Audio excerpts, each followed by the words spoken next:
Some big gains right now after the company reported better than expected third quarter earnings. And in what could be a boost for the overall economy, remember, companies usually hire temporary workers first, so perhaps some good signs ahead for that unemployment rate. Finally, I want to touch upon those retailers. Again, Ralph Lauren right now, one of the biggest winners in the S&P, up over 6% after its blockbuster third quarter earnings. They beat on the bottom line, also lifted their forecast for the year. Now, Macy's, while having a similarly strong third quarter, we are seeing them lose some of the gains they had earlier in the morning. So certainly a group to keep an eye on today. Remember, it's a big week for retailers. We're going to be expecting JCPenney and Kohl's later this week. Back to you, Betty.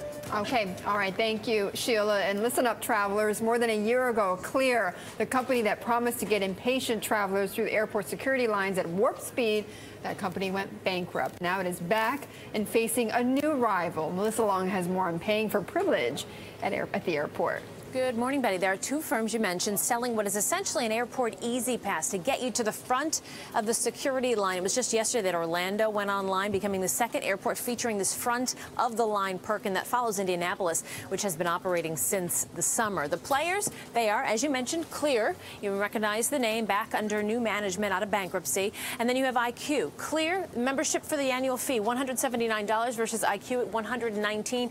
Clear uses biometric technology, saying that the fingerprints and iris scans enhance security, and they're attached to this card. IQ says it is biometric ready, but won't be rolling out the technology until the TSA is behind it. Both of these companies are promising their dedicated VIP lanes will shave critical time off your wait, especially road warriors that are traveling for business. Let's take a look at some of the waits. A wait at O'Hare, 10 to 30 minutes during the peak weekday travel time. Weekday morning rush at LAX, 15 to 30 minutes. And then look at the busiest airport in the world, Atlanta, 30 minutes to 50 minutes there in Atlanta. The beauty of this card is predictability. So I know that I can get to an airport a half hour before consistently. Every time I go through the airport, I can get there a half hour before. Know I can get through security in 5 minutes or less and make my plane. So you're paying for convenience, but to take advantage of it, the service does have to be available where you fly.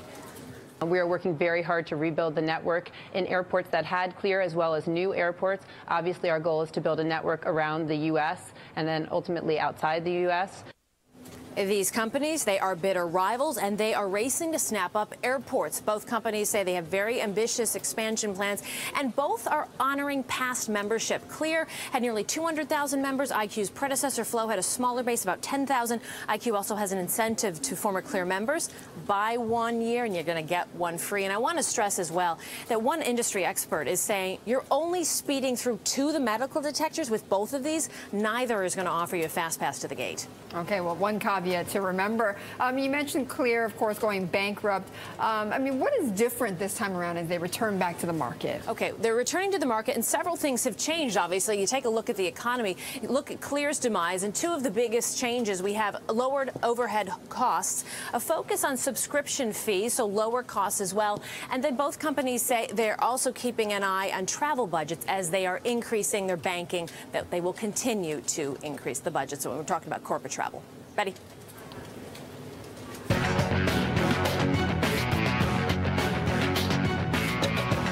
Staying in aviation, more trouble for Boeing's 787 Dreamliner. According to the company, all flight tests for the aircraft have been temporarily canceled. That is after the plane made an emergency landing in Texas yesterday. The Dreamliner's commercial debut has already been delayed 6 times. 23,000 Google employees can start racking up those holiday credit card bills. They are all getting a 10% raise come January. This is according to the Wall Street Journal. Google is raising pay to keep employees from being poached by their competitors. Oracle attorneys and investigators are still trying to track down this guy, Leo Apotheker. A November 5th interview with Nikkei Business Daily reported that he was in Tokyo.